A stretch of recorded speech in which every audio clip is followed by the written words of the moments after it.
Part 1. You will hear a conversation about a language course. First, you have some time to look at questions 1 to 5.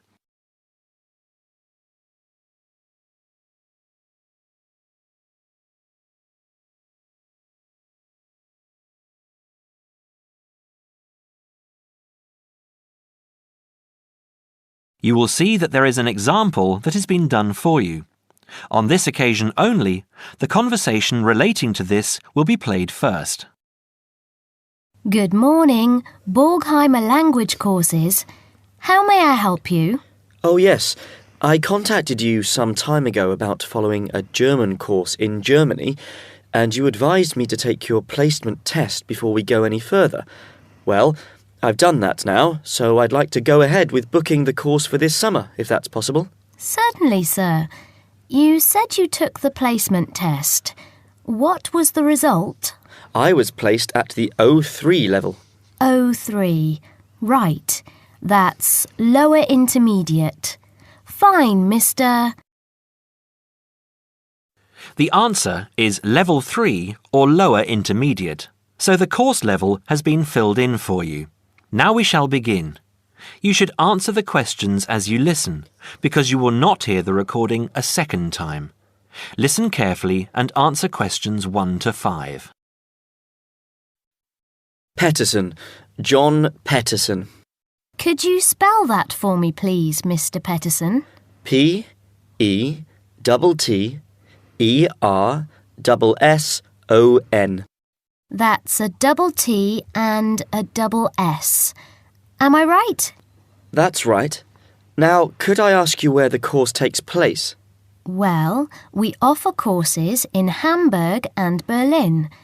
For your level, there's never a problem. There are always plenty of people for the intermediate classes. Oh dear. Does that mean that there might be a lot of students in my class? I wouldn't be very happy about that. No, don't worry, Mr. Peterson. The maximum class size is 12, but I've never known there to be more than 9 or 10 in a class. It could even be 5 or 6. Good. Actually, I'd prefer to study in Berlin. And how long is the course? 3 weeks, 5 hours a day. 2 hours only on Saturday. Sundays free. I see. And what about accommodation? There you have a choice, Mr. Peterson. You can either stay with a German family who are used to having such guests, or you can stay on the university campus, or we can book you into a nearby bed and breakfast. Is there a big difference in price? Not really. Staying with the family works out the cheapest, and the bed and breakfast is a bit more money. Staying on the university campus comes somewhere between the two price-wise, but Berlin is not too expensive anyway. Which do you recommend? Well, if you want to practice your German and be part of a German family, I would recommend staying with a family. Our families are all hand-picked, and we've never had any sort of complaint. Yes, I'll probably do that then. What are the dates of the course? The first summer course starts on the 1st of June in Hamburg and a week later in Berlin, which is what would concern you as you have chosen the Berlin course. That's the 8th of June. The next course would begin on the 2nd of July and then... The 2nd of July course would be perfect for me. Can you put me down for it now? Certainly, Mr. Peterson. Can I have your address, please? 26 Mayfield Drive, Orpington, Kent. I'm afraid I can't remember the postal code. Don't worry, Mr. Peterson. I'll check on it. Before you hear the rest of the conversation, you have some time to look at questions 6 to 10.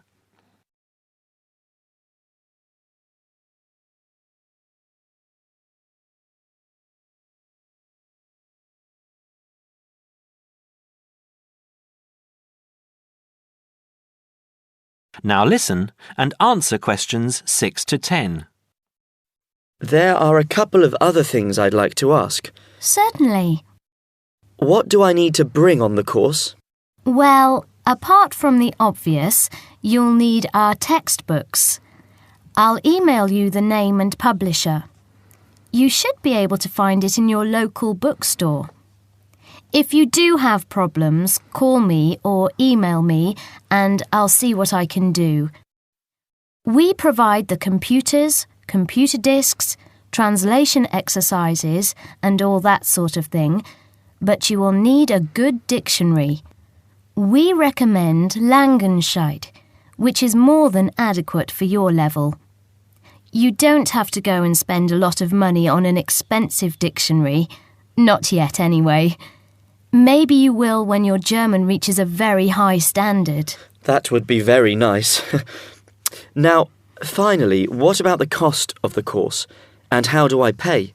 Would you like to pay that in pounds or in euros? Euros would be fine. In that case, it's 550 euros. You can pay by credit card if you like. Oh dear, I'm afraid I haven't got a credit card. How else can I pay? That's not a problem, Mr. Peterson. You can pay by bank transfer. Fine.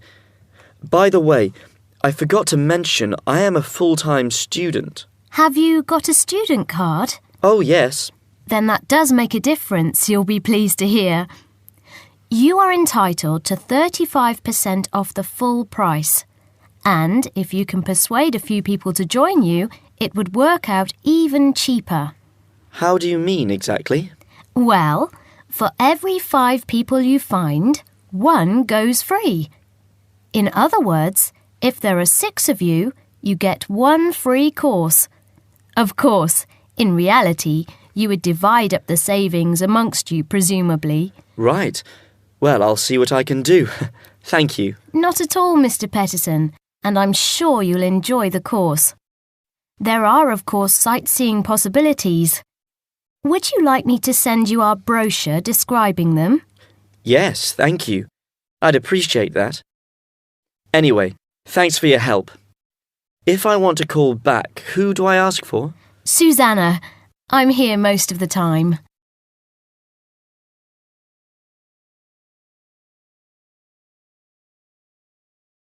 That is the end of part 1.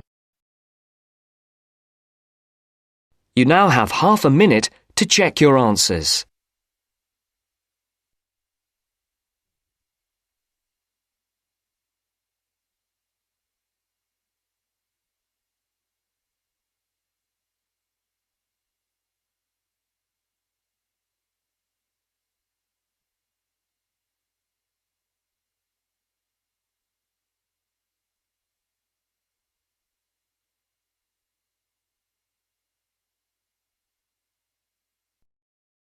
Now turns to part 2. Part 2. You will hear a member of the local council describing plans to redevelop part of the seafront of a coastal town. First, you have some time to look at questions 11 to 15.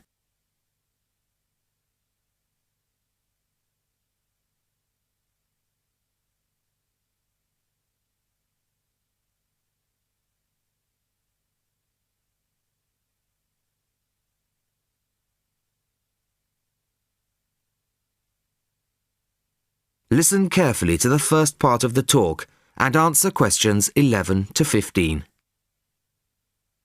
Good evening, everybody. I wasn't expecting to see so many people. Clearly, this is an issue of great local interest. Thank you all for coming.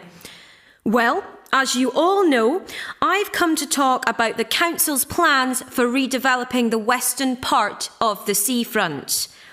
Firstly, of course, the Queen's Parade shopping centre is to be demolished. It was built on the cheap and in a hurry in 1953 and recently came third in a national newspaper's ugliest buildings in the country list, so I don't think anybody's going to miss it. The question was, what do we replace it with? Well, after consultations with the local community, we decided, as I'm sure most of you are aware, to replace it with a complex of small shops and workshops, plus a 3-screen cinema. We particularly didn't want another bland glass and steel shopping centre full of the same old chain stores as every other town centre. No, this is our chance to do something just a little bit different. I'll start at the top. On the 3rd floor will be a cafe and a restaurant. Part of this will be open air, so people can enjoy a meal or a cup of coffee in the fresh air, weather permitting, of course. Below this will be the cinema, and below that, on the 1st floor, will be some much-needed council offices. We're getting very cramped in the town hall, I can assure you. On the ground floor will be 20 small shop units, ranging in size from 20 to 50 square metres. Also on the ground floor will be 5 workshop spaces, which we hope will attract small manufacturing businesses back to the town centre, providing some additional local employment. Underneath the centre will be an underground car park. Not a great big car park like in the present centre. Our aim is that most visitors to the centre will come on foot or by bus. In fact, the car park will be restricted to people working in the centre and disabled visitors. Then, and perhaps this is the most exciting part of the project, the beach in front of the new complex is going to be completely transformed. We're going to extend the beach. Yes, extend it. 10,000 tonnes of sand is going to be brought in to make it into a proper beach, instead of the dirty little strip of sand it is now. As well as being for the enjoyment of local people, we're hoping that a decent beach will attract more visitors to the town, and that has to be good for local businesses. Before you hear the rest of the talk, you have some time to look at questions 16 to 20.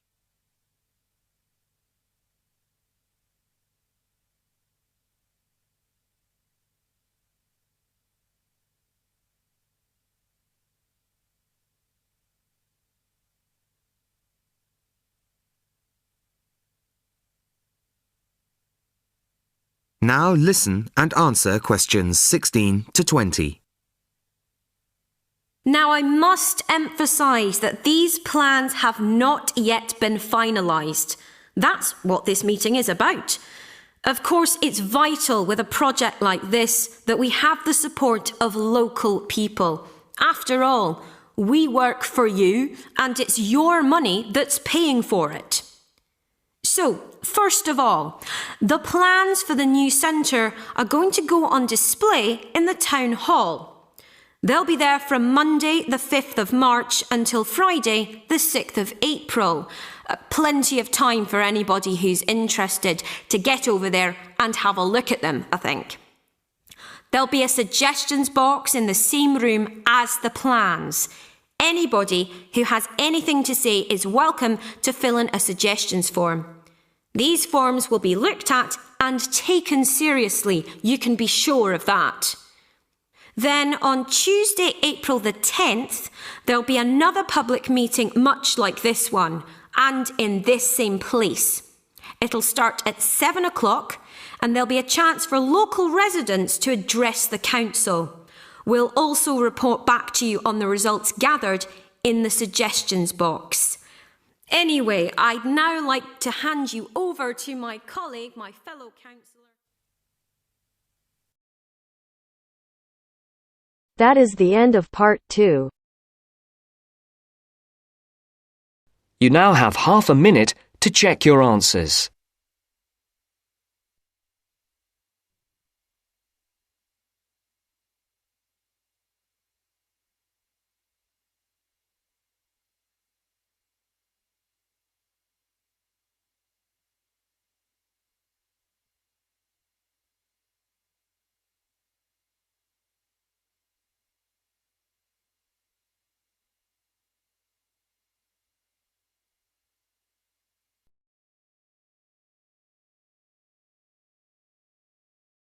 Now turns to part 3. Part 3.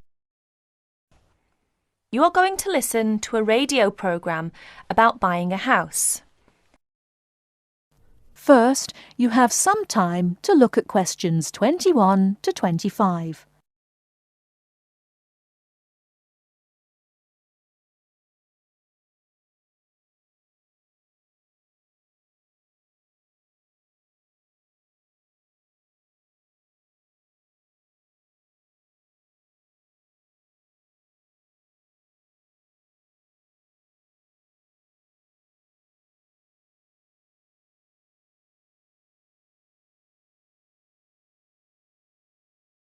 Now, listen carefully and answer questions 21 to 25.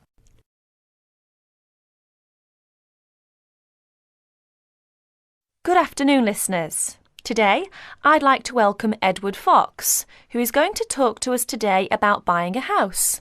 Edward. Thank you, Eunice. For most people, at least, buying a house is a major life event, and probably the single most expensive item you are ever likely to buy. It is also a place that you can make your home. Therefore, thinking carefully before you make a purchase is of the utmost importance. One of the most important things to consider before buying any property is the location, because remember, it is where you plan to spend a large part of your life, or indeed the rest of your life in some circumstances. Therefore, consider the type of life you enjoy leading. Are you a very sociable person who enjoys nightclubs and discos? If so, then you may wish to consider something close to the city, or indeed in a city where it is convenient for all types of nightlife. On the other hand, if, like me, you prefer a quieter life, then you may want to consider something away from the city. However, do remember that proximity to your place of work is also important.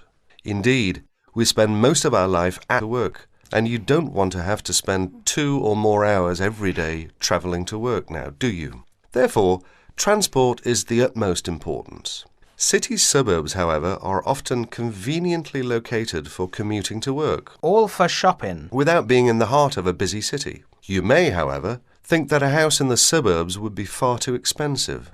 Yet houses located in cities can often exceed the price of suburban houses. So check out the prices. You may be surprised. Family is another important consideration. You may prefer a house that is away from a busy street or main road. And of course, remember that children have to attend school. Is there a good school in the area, or would your children have to travel a long distance to get to school? Therefore, if you have children, or you plan to have children, location is a very important factor. And of course, remember that a family influences the size of the property. Before you hear the rest of the talk, you have some time to look at questions 26 to 30.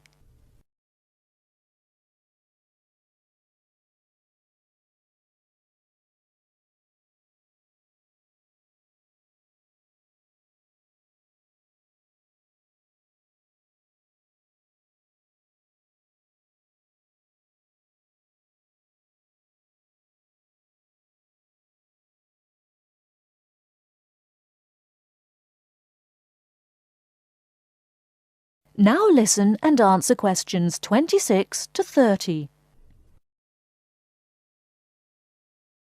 And of course, remember that a family influences the size of the property. There are, of course, various types of houses. There are detached houses which stand alone and are not joined by to another building.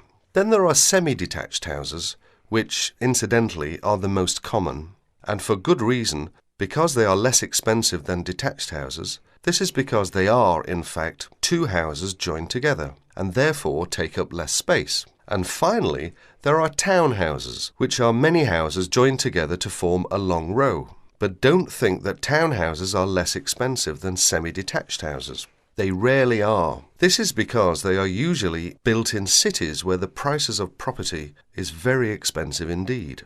The age of property is another consideration. If you're considering buying an old house, beware. You may be faced with expensive repairs and renovation bills. So have the house thoroughly checked by a professional surveyor before you decide to buy. But then again, there are things you can look for yourself. Things such as the condition of the woodwork, especially doors and windows that can be expensive to replace.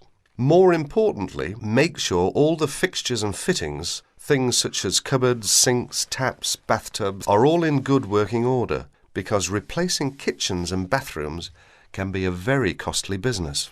And don't forget the garden. If the property has one, if you enjoy gardening, then fine. But if you don't enjoy gardening, then you may prefer a small garden as opposed to a big one. But even if you do enjoy gardening, it is important to remember that gardens take up a lot of your time. So keeping a garden in good order may be very difficult if you work long hours. One final thing is the general feel of the place. Does it have a good atmosphere? And most importantly of all, would you feel comfortable living there? Thank you, Edward. But I'm afraid that's all we have time for today. But I'll be back next Wednesday when my guest speaker will be talking about buying a computer. So until then, bye for now.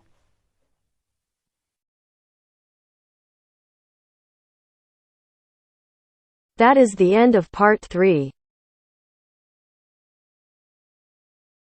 You now have half a minute to check your answers.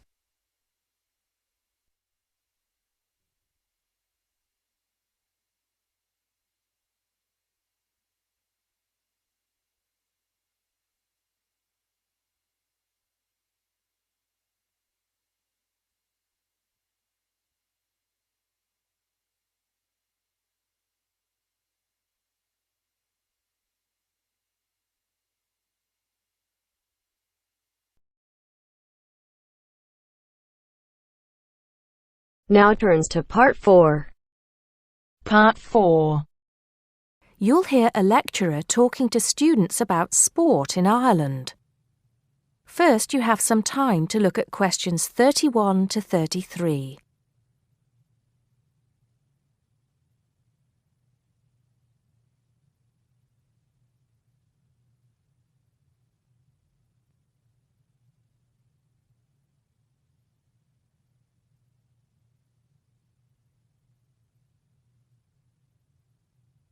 Now listen carefully and answer questions 31 to 33.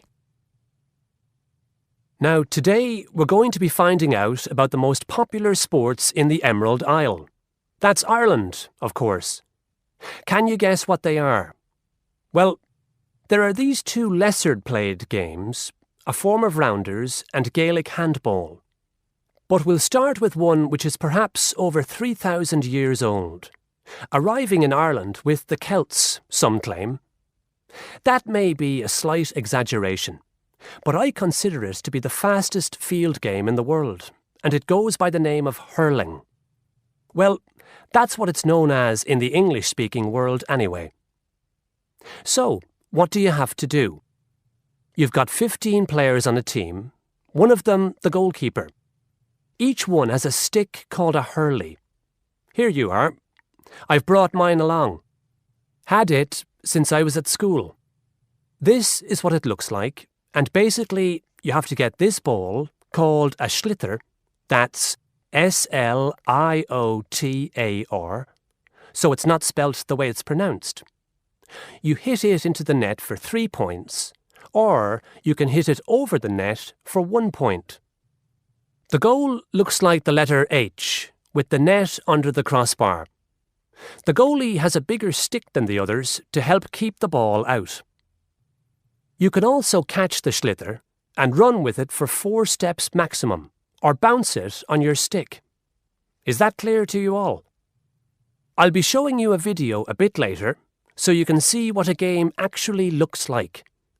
You might like to think of it as a mixture of lacrosse, hockey, and baseball. Oh, and it's played by women too, but it goes by the name of camogie in that case. Before you hear the rest of the talk, you have some time to look at questions 34 to 40.